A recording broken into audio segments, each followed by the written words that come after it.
নমস্কাৰ প্ৰিয় শ্ৰোতা দৰ্শক বন্ধু বান্ধৱীসকল, মই কন্দৰ্পই মোৰ ইউটিউব চেনেল কন্দৰ্পছ নেচাৰ এণ্ড কালচাৰলৈ আপোনালোক স্বাগত জনাইছোঁ। মোৰ আজি সাক্ষাৎকাৰ অনুষ্ঠান আৰু মই আজি অনুষ্ঠানৰ কাৰণে এগৰাকী বিশেষ ব্যক্তি আমন্ত্ৰণ কৰি আনিছোঁ। তেখেত হৈছে সুজাউল হাছান আহমেদ। সুজাউল ডাঙৰীয়া, মই আপোনাক স্বাগতম জনাইছোঁ। নমস্কাৰ। পোনপ্ৰথমে মই কন্দৰ্পদাক ধন্যবাদ জনাইছোঁ তেখেতৰ এই সাক্ষাৎকাৰত মোক আমন্ত্ৰণ কৰাৰ বাবে। ধন্যবাদ সুজাউল ডাঙৰীয়া, আপুনি ইমান ব্যস্ততাৰ মাজত আজি মোক সময় দিছে, তাৰ কাৰণে বহুত ধন্যবাদ জনাইছোঁ। আপুনি নিশ্চয় জানে মোৰ অনুষ্ঠানৰ এটা মই নিয়ম বান্ধি লৈছোঁ, যিসকল অতিথিক মই মোৰ অনুষ্ঠান আমন্ত্ৰণ কৰি আনো, মই পোনপ্ৰথমে তেখেতসকলৰ মুখৰ পৰা তেখেতৰ পৰিচয় জানিব খোজোঁ। নিশ্চয় আপোনাৰ পৰিচয়টো আয়ত্ব জনাব। হয়, মোৰ নাম সুজাউল হাছান আহমেদ। মোৰ গাঁও হাৰিজা মানিকপুৰ, জিলা গোৱালপাৰা। মোৰ দেউতাৰ নাম জনাব আলী। তেখেত হাবৰাঘাট কলেজৰ বুৰঞ্জী বিভাগৰ মুৰব্বী অধ্যাপক আছিলে আৰু ত্যাগ কৰিছে। বহুত ধন্যবাদ। ৰাইজে তেখেতৰ মুখৰ পৰা তেখেতৰ পৰিচয় জানিলে। সুজাউল ডাঙৰীয়া, এতিয়া আমাৰ সাক্ষাৎকাৰ অনুষ্ঠান আমি মূল প্ৰসংগলৈ আগবাঢ়িম। আমি আচলতে এই অনুষ্ঠানত বিশেষ আমি জটিল প্ৰশ্ন অৱতাৰণা নকৰোঁ, আমি মাত্ৰ আপোনাৰ বিষয়ে ৰাইজক জনাবলৈ চেষ্টা কৰিম। আমি জানো আপুনি তিনিটা দিশত জড়িত হৈ আছে। প্ৰথম কথা হ'ল আপুনি শিক্ষা ক্ষেত্ৰত জড়িত, আপুনি ইউটিউবাৰ হিচাপে প্ৰতিষ্ঠিত, আৰু লগতে আপুনি শৰীৰ চৰ্চাৰ ক্ষেত্ৰতো জড়িত আছে। আমি এই তিনিটা বিষয়ে কথা পাতিম। প্ৰথমতে মই যিহেতু আপুনি শিক্ষাখণ্ডৰ লগত জড়িত, আপোনাৰ শিক্ষা জীৱনটোৰ বিষয়ে অলপ জানিব খুজিছোঁ। হয়, মই হাইস্কুল শিক্ষা গ্ৰহণ কৰিছোঁ বিবেকানন্দ হাইস্কুলৰ পৰা। আমাৰ বজাৰৰ লগতে হয় স্কুলখন। তাৰপিছত মই হাই ছেকেণ্ডেৰী পঢ়িলোঁ গোৱালপাৰা কলেজত।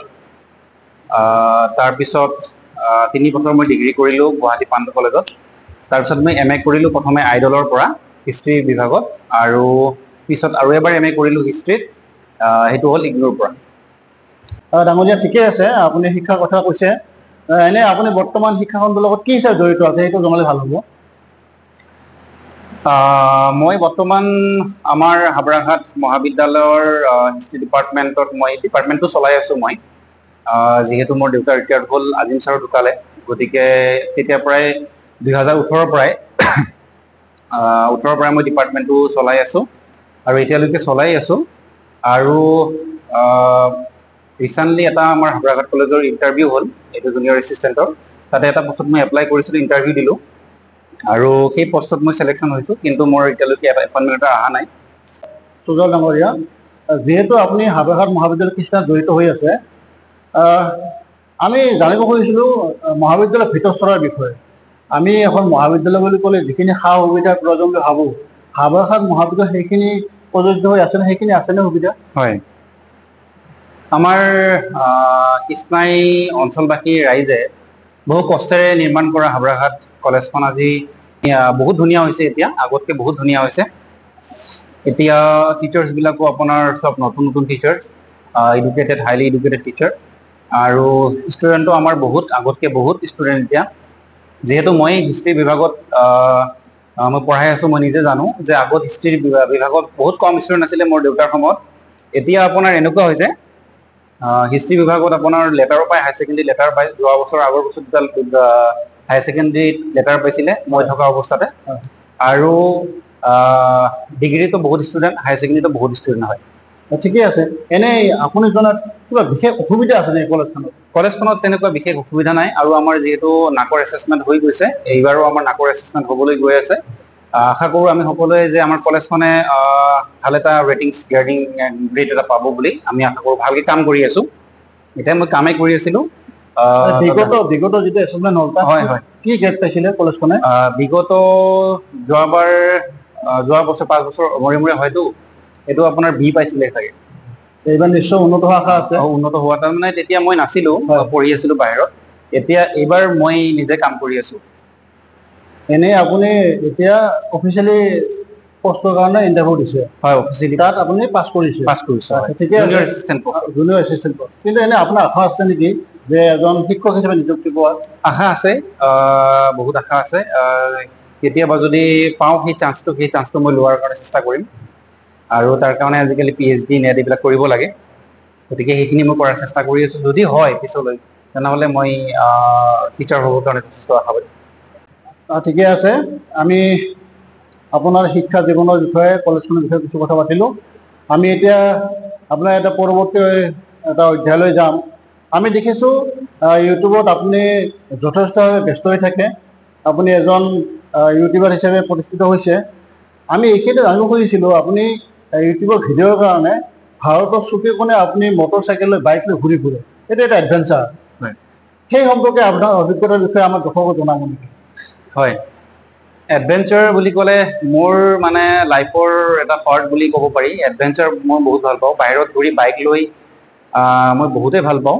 আৰু এই ঘূৰাৰ কথা কওঁতে মোৰ অলপমান মানে মই আৱেগিক হৈ যাওঁ, কাৰণ এটা কাৰণত মই যাৰ লগত মানে ঘূৰিব গৈছিলোঁ ছিকিমত, তেওঁ মোৰ খুবেই প্ৰিয় বন্ধু আছিল, আৰিফ। তেওঁক মই হেৰুৱাই পেলাইছোঁ। আৰু তেওঁৰ লগত মোৰ বহুত মমেণ্ট আছে। সেইবিলাক মই মানে তেওঁ ঢুকাইছে, আৰিফে ঢুকালে। গতিকে মই মানে এইটো ক'বৰ কাৰণে মই মানে অলপমান বেয়া লাগে। কিন্তু তথাপিও মই নৰ্থ ছিকিম ঘূৰিছোঁ আৰিফৰ লগত। তাত খুবেই মনোমোহা দৃশ্য। নৰ্থ ছিকিম আপোনালোকে যাব, বহুত ধুনীয়া ঠাই হয়। তাৰপিছত মই বাইক লৈ গ'লোঁ আপোনাৰ ইণ্ডিয়া চাইনা বৰ্ডাৰ, যিটো অৰুণাচল প্ৰদেশৰ টাৱাং গৈছিলোঁ। টাৱাঙৰ পৰা আৰু তাৰ পৰা 39 কিলোমিটাৰ ডিষ্টেঞ্চত আপোনাৰ ইণ্ডিয়া চাইনা বৰ্ডাৰ। একদম বৰফেৰে আবৃত হৈ থাকে। তাতে আমাৰ ইণ্ডিয়ান আৰ্মিৰ ছাউনি আছে বহুত। তাতে মই বাইক লৈ গৈছিলোঁ, আমি 5জন মান গৈছিলোঁ। বহুত ভাল দৃশ্য, বহুত ধুনীয়া জেগা অৰুণাচলখন। এনে আমাৰ ইয়াৰ পৰা কিমান কিলোমিটাৰ হ'ব? আমাৰ ইয়াৰ পৰা কিলোমিটাৰ হ'ব 550 মান কিলোমিটাৰ হৈ যাব। এদিনতে গৈছে নে? এদিনতে 400 কিলোমিটাৰ পাৰ কৰিছোঁ। এদিনতে বাইক। আপোনালোকে যে বাইক লৈ গৈছে, কেইজন গৈছিলে? আমি 5জন গৈছিলোঁ। বিশেষ অসুবিধা হোৱা নাই? আমাৰ বাইকৰ একো অসুবিধা হোৱা নাই। বাইক আমি কিন্তু বহুত ঠাণ্ডা। আমি সেই এজনে 3-4টাকে জেকেট পিন্ধিবলগীয়া হৈছিলে। আৰু হাতত গ্লভছ ইমান পিন্ধিছিলোঁ, তথাপিও আমাক ঠাণ্ডা লাগিছে। কিন্তু ফাইনেলি আমি গৈ পাইছোঁ সেই জেগাত, কিন্তু প্ৰব্লেম হোৱা নাছিল। কিন্তু যেতিয়া আমি বুমলা পাছ যাব খুজিছিলোঁ ৰাতিপুৱা, আমাৰ ফাৰ্ষ্ট টাইমত উঠিয়ে, তাৰ পৰা 39 কিলোমিটাৰ হয় ইণ্ডিয়া চাইনা যিটো বৰ্ডাৰ আছে, সেই বৰ্ডাৰটোত আপোনাৰ যোৱাৰ সময়ত মানে মোৰ বাইকৰ মানে তলা এটা মাৰিছিলোঁ চেইনত। সেই তলাটো মই খুলিব পৰা নাছিলোঁ। মানে পিছত সেই তলাটো মানে কাটিবলগীয়া হৈছিলে। তথাপিও আমি সাহস এৰা নাই, তথাপিও আমি গৈছোঁ, সেই জেগালৈ গৈছোঁ। আৰু ৰাতি 9:30 নে 9টা বজাত আহি পাইছোঁ তাৰ পৰা।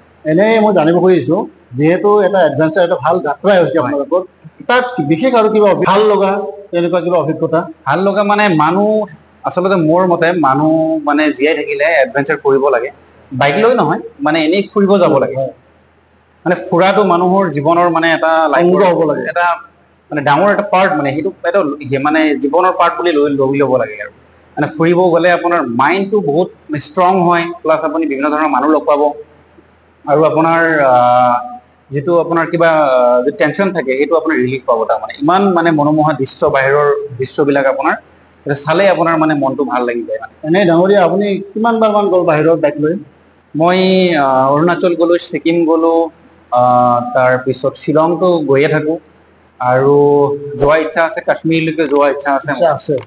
এতিয়াও ইচ্ছা আছে মোৰ। এতিয়ালৈকে মোৰ এডভেঞ্চাৰ মোৰ শেষ হোৱা নাই। পিছলৈ মই যোৱাৰ চেষ্টা কৰিম। এনেই কথা এটা সুধিছোঁ, যদি কোনোবা যুৱকে সেই যাত্ৰাত আপোনালোকৰ লগত মানে সংগ ল'ব খোজে, কেনেকৈ যোগাযোগ কৰিব? সেইটো আমাৰ এটা গ্ৰুপ আছে, আমাৰ এডভেঞ্চাৰ গ্ৰুপ আছে। গ্ৰুপৰ লগত যোগাযোগ কৰিলে আমি যদি আমাৰ মতে হয় আৰু নিয়ম নীতিবিলাক, তেতিয়াহ'লে আমি তেওঁক লৈ লওঁ। এনে আপুনি তাত গৈছিল আৰু সেইবিলাক ভিডিঅ' বনাই ইউটিউবত দিছিলে, এনে দৰ্শকক কেনেকুৱা সঁহাৰি পাইছে? দৰ্শকৰ সঁহাৰি যথেষ্ট পাইছোঁ। আৰু মোৰ ছাবস্ক্ৰাইবাৰ এতিয়া মানে মাজতে মই ভিডিঅ' বনাইছিলোঁ, এতিয়া মই ভিডিঅ'টো ইমান বনোৱা নাই বৰ্তমান। অলপ কিছু মানে কামৰ প্ৰেছাৰত মই বনাব পৰা নাই। 4,000 ছাবস্ক্ৰাইবাৰ আছে মোৰ। আৰু এবাৰ পইচাও পাইছোঁ মই। আগলৈ মানে এতিয়া জিমটো যিহেতু খুলিলোঁ, এতিয়া নেক্সট বনাম বুলি ভাবিছোঁ।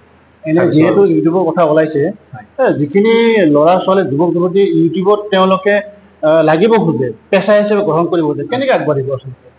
এইটো মানে প্ৰত্যেকৰ ভিতৰতে চাব এটাকে টেলেণ্ট থাকে। প্ৰত্যেক মানুহৰ কিবা টেলেণ্ট থাকে। আৰু সেই টেলেণ্টটো আপোনাৰ মানে ইউটিউবৰ মাধ্যমেৰে আপুনি প্ৰকাশ কৰিব পাৰে। মানে সেইটো যদি আপোনাৰ সেইটো যদি মানুহে ভাল পায়, আঁকোৱালি লয়, তেতিয়াহ'লে আপুনি ছাকচেছ। সেইটোৱে। ঠিকে আছে। ইউটিউব সম্পৰ্কে আমি বিশেষ কথা নাপাতো, যিহেতু আমাৰ আলোচনাৰ বিষয় অলপ বেলেগ। হয়। আমি আপোনাৰ ভ্ৰমণ বৃত্তান্ত শুনিলো। এনেকুৱাও হৈছিল নেকি কেতিয়াবা যে আপোনাৰ ভ্ৰমণ গ'ল, যি আশাত গৈছিল সেই আশাটো আপোনাৰ মানে কিছু কষ্ট পাইছে, কিছু তেনেকুৱা দুখজনক অভিজ্ঞতা হৈছিল নেকি? দুখজনক অভিজ্ঞতা একো নাই, তেনেকুৱা প্ৰব্লেম মই আজিলৈকে ফেচ কৰা নাই বাহিৰত। কোনো তেনেকুৱা মানে প্ৰব্লেম ফেচ কৰা নাই। মানুহে কয় যে অৰুণাচলৰ মানুহবিলাক ইমান ভাল নহয় বুলি কয়, কিন্তু মই যিটো পাইছো ইমান ৰেচপেক্ট, মানে অসমৰ মানুহক ইমান ৰেচপেক্ট কৰে সিহঁতে, বহুত ভাল পাইছো। ছিকিমৰ মানুহক বহুত ৰেচপেক্ট কৰে, মানুহক মানে টুৰিষ্টক বহুত ৰেচপেক্ট কৰে সিহঁতে। তেনেকুৱা প্ৰব্লেম পোৱা নাই। কিন্তু এটা মোৰ বেয়া লাগে, মানে মোৰ লাইফৰ মানে এই ছিকিমৰ যিটো পাৰ্ট আছিলে, বহুত মোৰ মেমৰেবল পাৰ্ট। সেই তাতে মই মানে তাৰ পৰা অহাৰ পিছতে মই মোৰ বন্ধুজনক হেৰুৱাই পেলাইছো। এনেই ভাষাৰ ক্ষেত্ৰত একো প্ৰব্লেম নাই? নাই, ভাষাৰ ক্ষেত্ৰত একো প্ৰব্লেম নাই। তাত যিটো হিন্দীয়ে কয়, আৰু অৰুণাচলতো হিন্দীয়ে চলে। অসমীয়া বুজি পায় নাজানো? অসমীয়া বুজি নাপায়, অসমীয়া বুজি নাপায়।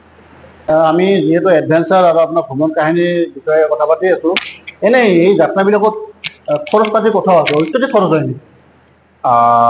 অত্যাধিক খৰচ নহয়, মিনিমাম এটা ৰেঞ্জ আপোনাৰ। এতিয়া বহুতে ভাবে যে ছিকিম গ'লে, নৰ্থ ছিকিম গ'লে বহুত খৰচ হয়, কিন্তু নহয়। মিনিমাম আপোনাৰ 15,000-ৰ ভিতৰত হৈ যাব। 15-20,000-ৰ বহুত ভিতৰত। বেছি নহয় তাত। নাই, বহুত বেছি ৰেঞ্জৰ নহয়। 15,000-ৰ ভিতৰত হৈ যায় আপোনাৰ। তাত গ'লে এনে থকা খোৱাটো কোনো সমস্যা নাই? নাই নাই নাই, আপোনাৰ ইয়াৰ পৰা গ'লে প্ৰথমতে আপুনি শিলিগুৰিলৈকে যাব লাগিব। তাৰ পৰা শিলিগুৰিৰ পৰা আপোনাৰ গেংটকলৈকে আপোনাৰ কি পায়, টাটা চুমু পায়, তাৰ টেক্সি পায়। তাতে গৈ পেলাই আপুনি তাৰ পৰা হোটেলত গৈ তাৰ পৰা আপোনাক চবখিনি কৰি দিব হোটেল। সেয়াই আৰু। ঠিকে আছে ডাঙৰীয়া, আমি আপোনাৰ ভ্ৰমণ কাহিনীৰ বিষয়ে আমি কিছু কথা জানিলো। আমি এতিয়া আপোনাৰ এটা অন্য প্ৰসংগলৈ আগবাঢ়িম, সেইটো হৈছে জিম, শৰীৰ চৰ্চা। প্ৰথমতে জানিব খুজিছো, আপুনি নিজে এজন শৰীৰ চৰ্চাবিদ, শৰীৰ চৰ্চা কৰি ভাল পায়। শৰীৰ চৰ্চা কৰিব লাগে বুলি এই ধাৰণাটো আপোনাৰ কেতিয়া আহে?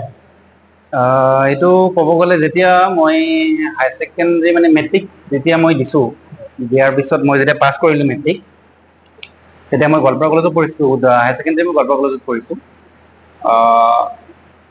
তাৰপিছত তাত মই মোৰ দুটা কাঠৰ মানে পুচাপ মাৰাৰ কাৰণে মই বনাইছিলো ঘৰতে, আৰু আপোনাৰ এটা ডাম্বেল আছিলে মোৰ 5 কেজি।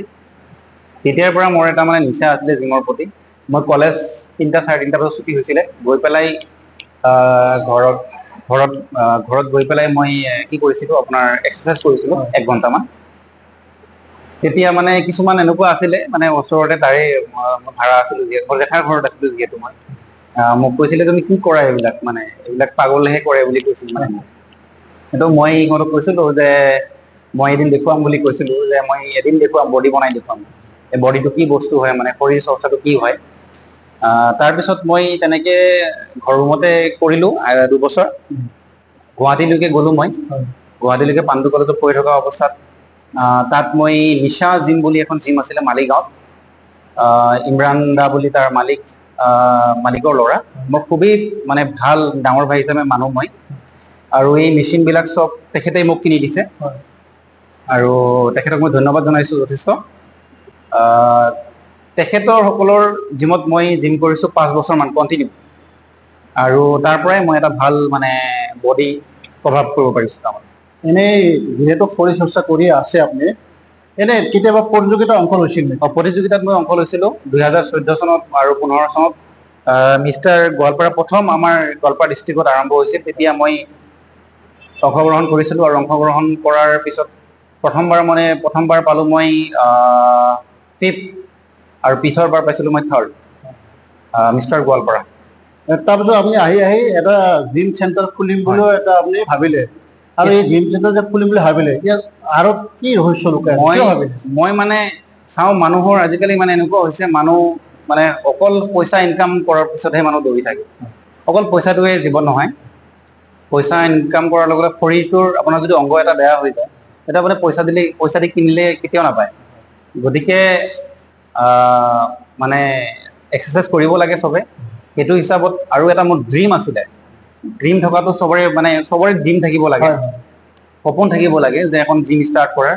মই পাণ্ডু কলেজত পঢ়ি থকা অৱস্থাতে মই মানে এটা মোৰ ড্ৰিম আছিলে, সপোন আছিলে, যে ফিউচাৰত মই এটা জিম খুলিম বুলি মোৰ এটা সপোন আছিলে, আৰু সেইটো মই বৰ্তমান বাস্তৱত পৰিণত কৰিছো। এনেই যিহেতু আপুনি শৰীৰ চৰ্চা কৰে আৰু শৰীৰ চৰ্চা কেন্দ্ৰ খুলিছে, এই শৰীৰ চৰ্চাৰ পৰা নিশ্চয় লাভালাভ আছে। আছে। লাভালাভটো কেনেকুৱা, ইয়াৰ ফলত কেনেকুৱা লাভ হয়? শৰীৰ চৰ্চা এতিয়া আমাৰ নিচিনা ল'ৰাবিলাকৰ কাৰণে তাৰমানে যিখিনি জিমত আহে হয়। সেইখিনি বডি বনাবৰ কাৰণে আহে চবে। আৰু কিছুমান এনেকুৱা মানুহ আহে আপোনাৰ পেট চেট ডাঙৰ হৈ যায়, মানে যিটো আপোনাৰ ফেটছ থাকে ফেটছখিনি বাৰ্ণ কৰিব আহে। আৰু চবৰে এক্সাৰচাইজটো বেলেগ বেলেগ হয়। গতিকে মোৰ মতে চবে এক্সাৰচাইজ কৰিব লাগে। মিনিমাম শৰীৰক আপোনালোকে আধা ঘণ্টা বা 45 মিনিট দিব, যাতে আপোনালোকৰ শৰীৰত যাতে বেমাৰ যাতে কোনো নাহে, বেমাৰে যাতে এটাক নকৰে, সেইকাৰণে এক্সাৰচাইজটো খুবেই প্ৰয়োজন। মানে এনেই আমি সাধাৰণতে ভাবো যেতিয়া স্বাস্থ্য পাতি ভাল হয়, বডিটো ভাল হৈ যায়, তেতিয়া মানুহ উগ্ৰ হৈ যায় নেকি? তেওঁলোকে মাৰপিট কৰা তেনেকুৱা কিবা নিচা নাই আহি নাই যায় নাই নাই নহয়, সেইটো নহয়। মানুহ যেতিয়া জিমত আহে, এজন মানুহ যেতিয়া জিম কৰে, তেতিয়া তাৰ মাইণ্ডটো তাৰমানে আপোনাৰ কি হয়, ষ্ট্ৰং হয় আৰু আপোনাৰ চাইলেণ্ট হৈ যায় মানুহজন। যদি আপোনাৰ মানে কিবা টেনচন থাকে, সেই জিমটোৰ দ্বাৰাই মানে আপোনাৰ সেই টেনচনখিনি মানে জিমে আপোনাৰ শেষ কৰি পেলায়। এনেকুৱা ধৰণৰ জিম বস্তুটো এনেকুৱা হয়, মানে জিম কৰিলে নিজকে নিজে নিয়ন্ত্ৰণ কৰা যায়। নিয়ন্ত্ৰণ কৰা যায়। অট'মেটিকেলি আপোনাৰ যিখিনি বেয়া বস্তু শৰীৰত আপোনাৰ মানে গুটখাজাতীয় বস্তু যদি আপুনি খায় বা বেলেগ বেয়া মাদক দ্ৰব্য খায়, তেতিয়া সেই বস্তুখিনি অট'মেটিকেলি কি হয়, আপোনাৰ ট্ৰেইনাৰ এজনৰ ওচৰত পৰিলে সেই বস্তুখিনি অট'মেটিকেলি আপুনি বাদ দিব লগা হয়। তেতিয়া আপোনাৰ শৰীৰটো আগৰ নিচিনা মানে বস্তুবিলাক বেয়া নহ'ব, অংগবিলাক বেয়া নহয় মানে। সেইটোৰ কাৰণে আৰু এক্সাৰচাইজটো কৰিয়ে থাকিব লাগে সদায়। হয় ডাঙৰীয়া, আমি এই জিম সম্পৰ্কে আৰু কথা পাতিম। এইখিনিতে মোৰ এটা প্ৰশ্ন মনলৈ আহিছে। কথা হ'ল, যিহেতু আপুনি জিম চেণ্টাৰখন খুলিলে, জিম চেণ্টাৰত যিখিনি ল'ৰা ছোৱালীয়ে তেওঁলোকে শৰীৰ চৰ্চা কৰিব আহে, তেওঁলোকে নিশ্চয় আপোনাক কিবা খৰচ পাতি দিব লাগে। এইটো কেনেকুৱা চিষ্টেম কৰিছে? চিষ্টেমটো এতিয়া মোৰ জিমটোত এইটো যিটো মানে মেচিন আনিছো, জাৰাই ফিটনেছ বুলি কয় নামটো কোম্পানীটো। এটা বিং ষ্ট্ৰঙৰ লগত টাই আপ আছে। মানে এইটো ছলমান খানৰ ব্ৰেণ্ড হয় এইটো। গতিকে মই ভাবিলো যে আমাৰ কৃষ্ণাইবাসী ৰাইজক মই ইমান বেয়া বস্তু দি মই জিম নকৰাও। গতিকে মোৰ ইচ্ছা মানে আমাৰ কৃষ্ণাইবাসী ৰাইজ মানে ভাল মেচিনত জিম কৰক, হাই কোৱালিটি মেচিনত জিম কৰক। মোৰ পইচা অলপ গৈছে, কিন্তু মই তেওঁলোকক মানে এটা ভাল ইকুইপমেণ্টত সিহঁতক এক্সাৰচাইজ কৰাবৰ কাৰণে মই এইখিনি মেচিন আনিছোঁ। আৰু এইখিনি আপোনাৰ ছলমান খানৰ ব্ৰেণ্ড বুলি এটা নাম আছে, যিহেতু মানে গোটেই ইণ্ডিয়াত নাম আছে। গতিকে তেখেতৰে ব্ৰেণ্ডটো মই লৈ আহিছোঁ। এনেই আপোনাক খৰচ পাতি কিমান কেনেকুৱা খৰচ পাতি দিব লগা আপোনাৰ মাহিলী প্ৰথম এডমিশ্যনত 1000 দিব লাগিব, আৰু মাহিলী আপোনাৰ 700। এনেই তেওঁলোকে যিখিনি নতুন শিকাৰু আহে, তেওঁলোক কোনে শিকায়? তেওঁলোকক ময়ে শিকাওঁ। আপুনি ময়ে ট্ৰেইন এনে কৰি শিকাবৰ কাৰণে নিশ্চয় কিবা কি ক'ব, যোগ্যতা প্ৰয়োজন হয়। চাৰ্টিফিকেট প্ৰয়োজন, সেইটো আপোনাৰ আছে? চাৰ্টিফিকেট মোৰ নাই, কিন্তু মই যিহেতু জিম খুলিছোঁ এতিয়া তাৰমানে নহ'লে চাৰ্টিফিকেট নহ'লে, আজিকালি চাৰ্টিফাইড ট্ৰেইনাৰ নহ'লে আজিকালি প্ৰব্লেম। গতিকে মই এডমিশ্যন ল'ম বুলি ভাবি আছোঁ। এখন কিহৰ কাৰণে, গ'ল্ড জিমত মই গুৱাহাটী গ'ল্ড জিমৰ পৰা এখন চাৰ্টিফিকেট মই ল'ম বুলি ভাবি আছোঁ। কোৰ্চ এটা কৰিম তাতে 6 মান্থৰ। আৰু যদি মানে সেইটো কৰিম যাতে মানুহখিনিক ভালদৰে ট্ৰেইন কৰিব পাৰোঁ মানে। আৰু এটা কথা, জিম কৰিলে আমি সুফল হয়, স্বাস্থ্য ভাল হয়। ইয়াৰ কিবা নিগেটিভ ছাইডো আছে নেকি, ঋণাত্মক দিশো আছে নেকি? ঋণাত্মক দিশ বহুত আছে। তাৰমানে মই যি দেখিছোঁ, তাৰমানে আজিকালি ইনষ্টাগ্ৰাম ইউটিউবটো বেছি চলিছেতো। আপোনাৰ ইনষ্টাগ্ৰামটো চাই কিছুমান এনেকুৱা সৰু সৰু ল'ৰা, আপোনাৰ যিখিনি 17 বছৰ 18 বছৰৰ ল'ৰাখিনি মানে ভাবে, ইনষ্টাগ্ৰাম চাই পেলাই ভাবে বডি একমাহ গ'লে বডি হৈ যাব চাগে, এনেকুৱা এটা সিহঁতৰ ভাৱধাৰা। আৰু কিছুমান আপোনাৰ প্ৰটিন ছাপ্লিমেণ্ট আছে, এইখিনি ল'লেই চাগে বডি হৈ যাব। এইটো আচলতে নহয়। মোৰ মতে ময়ো প্ৰটিন ছাপ্লিমেণ্ট লৈছোঁ, কিন্তু মই এই ষ্ট'ৰেড বস্তু এইবিলাক ইউজ কৰা নাই। নেচাৰেল বডি, মোৰ বডি হ'ল নেচাৰেল বডি। মই নেচাৰেলি জিম কৰিছোঁ, আৰু মই সেইটোৱে চবকে কওঁ, এইবিলাক ইনজেকশ্যন এইবিলাক ল'ব নালাগে, প্ৰটিন এইবিলাক খাব নালাগে, ক্ৰিয়েটিন ল'ব নালাগে। নেচাৰেল খাই পেলাই নেচাৰেল বডি বনোৱাটোৱে মানে মোৰ কাৰণে মানে মই ক'ব খোজোঁ আৰু চবকে। ঠিকে আছে, যিখিনি নশিকাৰু শৰীৰ চৰ্চা কৰিবলৈ আগবাঢ়ি আহিছে, তেওঁলোকে নিশ্চয় আপোনাৰ পৰা নিশ্চয় কিছু ধাৰণা পাব। ডাঙৰীয়া, আমি যিহেতু বহু দিশৰ কথাই পাতিলোঁ, এতিয়া আপোনাৰ ব্যক্তিগত জীৱনৰ কিছু কথা পাতিবলগীয়া আছে। এনেই আপুনিতো বিবাহিত? হয়, বিবাহিত। কেতিয়া কেনেকে সংসাৰ পাতিলে অলপমান ৰাইজক কওক, ভাল পাব ৰাইজক। হয়, বিবাহিত মানে মোৰ যোৱা মাহৰ 11 তাৰিখে মোৰ এংগেজ হ'লোঁ। একদম ৰিচেণ্ট? হয়, ৰিচেণ্ট হ'লোঁ। আৰু এতিয়া মোৰ মিছেছ, তাইও কৰ্মৰত, এজন শিক্ষক তাই, টিচাৰ হয় তাই। আৰু তাইৰ ঘৰ হ'ল হাতীমাৰি মানকাচৰ। মানে এনেকে মানে চিনাকি হৈ পেলাই, আৰু আমাৰ ঘৰৰ মানুহ সিহঁতৰ ঘৰত গৈছে, এনেকে হ'ল আৰু। ঠিকে আছে, আমি আলোচনা লাহে লাহে সামৰিম। এইখিনিতে কিছু আমাৰ স্থানীয় কথা পাতিব খুজিছোঁ। হয় যিহেতু আপুনি কৃষ্ণাৰ বাসিন্দা, হয় আমি দেখিছোঁ কৃষ্ণাৰ প্ৰসংগ নহয় এইটো, আচলতে এইটো অসমখনৰে এটা প্ৰসংগ, হয় এটা যুৱ উচ্ছৃংখলতা। হয় আজিকালি যুৱক যুৱতীয়ে কোনো ডাঙৰক শ্ৰদ্ধা কৰা, সৰুক মৰম কৰে, এটা বেপৰোৱা মনোভাৱ। হয় সকলোৰে নহয়, কিছু সংখ্যকৰ। হয় এই সম্পৰ্কে আপোনাৰ ধাৰণা কেনেকুৱা? হয়, আজিকালি মানে যিটো আপোনাৰ মোবাইল ফোনটো, এইটো আপোনাৰ ইউজটো আমি যেনেকে কৰিব লাগে তেনেকে আমি নকৰোঁ। আজিকালি ল'ৰা ছোৱালীখিনি যিখিনি দেখিছোঁ মই, মানে মই নিজে পঢ়াওতো, হয় কলেজত মই ষ্টুডেণ্টবিলাকক দেখিছোঁ যে আমাৰ সময়ত মানে আমি কেনেকে টিচাৰক ৰেচপেক্ট কৰিছিলোঁ। যদি আমি এতিয়াও যদি কোনোবা ছাৰক লগ পাওঁ, স্কুলৰ টিচাৰক লগ পাওঁ বা কলেজৰ টিচাৰক লগ পাওঁ, এতিয়াও আমি বাইকৰ পৰা নামো। কিন্তু বৰ্তমান এনেকুৱা দেখিছোঁ, আজিকালি ল'ৰা ছোৱালীখিনি কলেজত আপোনাৰ এনেকুৱা হয়, টিচাৰে গৈ থাকে, মোবাইলটো ফোনটো ইমান জোৰে জোৰে কথা পাতি থাকে মোবাইলত, কিন্তু গুৰুত্ব অলপ নাই। গুৰুত্ব নিদিয়ে। আৰু আপোনাৰ যিটো মোবাইলত যিটো গেম খেলাটো বহুত মানে বেছি হৈ গৈ আছে দিনক দিনে। আৰু মানুহে ল'ৰা ছোৱালীবিলাকে তাৰমানে পঢ়া শুনা বাদ দিছে এই গেমৰ কাৰণে। সন্ধিয়াৰ সময়ত যেতিয়া ওলাও মই, তেতিয়া দেখা পাওঁ ৰাস্তাৰ মানে যিবিলাক কালভাৰ্টবিলাক থাকে, কালভাৰ্টত 4-5জন ল'ৰাই বহি পেলাই একেলগে মোবাইল চাই থাকে। কিন্তু আমাৰ সময়ত সেই বস্তুটো নাছিলে। আমি মোবাইলটো ইমান আমি পোৱাই নাছিলোঁ, মোবাইলৰ নাম আমি শুনিছিলোঁহে। যিহেতু এইটো আধুনিক এটা সৃষ্টি, কথা হৈছে যিটো উচ্ছৃংখলতা, এইটো নিশ্চয় নিৰাময় কৰা যাব। তাৰ কাৰণে কেনেকুৱা উপদেশ আছে আপোনাৰ? নিৰাময় কৰা যাব, এইটো এই গ'জটো মানে এইটো পেৰেণ্টছ, মা দেউতাৰ ওপৰত এইটো প্ৰথম মানে দায়িত্ব, যে ল'ৰা ছোৱালীটোক মানে মোবাইল ফোনটো মানে কেতিয়া দিব লাগে। আজিকালি মই দেখিছোঁ যে সৰুতেই মানে মোবাইলটো হাতত দি দিয়ে, সেই বস্তুটো কৰিব নালাগে। পেৰেণ্টছৰ এইটো দায়িত্ব হ'ব লাগে যে মোবাইলটো এটা টাইম আছে, সেই টাইমটোত দিব লাগে। আৰু যদি সঠিক সময়ত সেই বস্তুটো তেওঁলোকে দিয়ে বা সঠিক সময়ত সেই শিক্ষাটো যদি তেওঁলোকে দিয়ে, তেতিয়াহ'লে এই বৰ্তমান যিটো প্ৰব্লেম হৈ আছে, এই প্ৰব্লেম নীতি শিক্ষাৰ নিশ্চয় প্ৰব্লেম আছে। হয় আছে। ঠিকে আছে ডাঙৰীয়া, আপোনাৰ লগত আমি আপোনাৰ ঘৰুৱা কথাও পাতিলোঁ। এতিয়া আৰু এটা কথা আপোনাক সুধিব খুজিছিলোঁ, সেইটো হৈছে কৃষ্ণাৰ স্থানীয় সমস্যা। আমাৰ কৃষ্ণাৰ সমস্যা বুলি ক'লে, কৃষ্ণাৰ এখন সমস্যাৰ ভাণ্ডাৰ বুলি ক'লেও বঢ়াই কোৱা নহয়। মানে আপোনাৰ চকুত পৰা বিশেষ সমস্যা কি বুলি ভাবে? বিশেষ সমস্যাটো বহুত আছে। এতিয়া আমাৰ যিখন কৃষ্ণাই নৈখন, মানে মই দেখিছোঁ দিনক দিনে ডাঙৰ হৈ গৈ আছে। তো আমাৰ গাঁওখনত তাৰমানে এনেকুৱা হৈছে, মথাউৰি নাই। আমাৰ যিখন মানে হাবৰাঘাট বুলি কোৱাৰ লগে লগে আমাৰ গাঁওখনকে তাৰমানে বুজায়। গতিকে হাবৰাঘাট অঞ্চলত মানে কৃষ্ণাই নদীৰ যিটো বান্ধ, মথাউৰি, সেইটোৱে নাই। গতিকে যেতিয়া বানপানী আহে, আপোনাৰ যথেষ্ট মানুহে খেতি বাতি ক্ষতিসাধন হয়। পানীটো আপোনাৰ ডাইৰেক্ট ওলাই যায়। গতিকে সেইখিনি বস্তু যাতে গভৰ্ণমেণ্টে মানে মথাউৰি এটা ব্যৱস্থা কৰি দিয়ে। আৰু এটা সমস্যা আছে, সেইটো হ'ল ৰাস্তা ঘাট আৰু যিটো আমাৰ হস্পিটেলিটি চিষ্টেম, সেইটো এটা খুবেই ডাঙৰ সমস্যা। গতিকে চৰকাৰক মোৰ আবেদন, যাতে আমাৰ কৃষ্ণাই অঞ্চলত এখন ভাল হস্পিটেল, তাৰপিছত আধুনিক মানে প্ৰযুক্তিৰে মানে কিছুমান যিখিনি লাগে আৰু পৰীক্ষা নিৰীক্ষা কৰিবৰ কাৰণে, সেইখিনি যাতে যোগান ধৰে। আৰু ৰাস্তা ঘাটটো খুবেই বেয়া, ভিতৰীয়া অঞ্চলৰ ৰাস্তা ঘাট খুবেই বেয়া, আৰু সেই ৰাস্তা ঘাটখিনিৰ ওপৰত যদি গুৰুত্ব প্ৰদান কৰে, তাৰ কাৰণে মই মানে চৰকাৰক আবেদন জনাইছোঁ। ধন্যবাদ সুজাবল ডাঙৰীয়া। আমি অলপ অলপকৈ বহুত কথাই পাতিলোঁ। আপোনাৰ সময়ৰ কথা আছে, আপোনাৰ যিহেতু বহুত কাম আছে, কলেজত যাব, জিমৰ কথা আছে। আমি আৰু আলোচনা বেছি দীঘলীয়া নকৰোঁ, সময় পালে নিশ্চয় আৰু বহিম। আপুনি ব্যস্ততাৰ মাজতে এইখিনি সময় দিয়াৰ কাৰণে ধন্যবাদ। লগতে আপুনি যিটো নতুন সংসাৰ পাতিছে, আপোনাৰ সাংসাৰিক জীৱন সুখৰ হওক, আপোনাৰ ভৱিষ্যত উজ্জ্বল হওক, তাক কামনা কৰিছোঁ।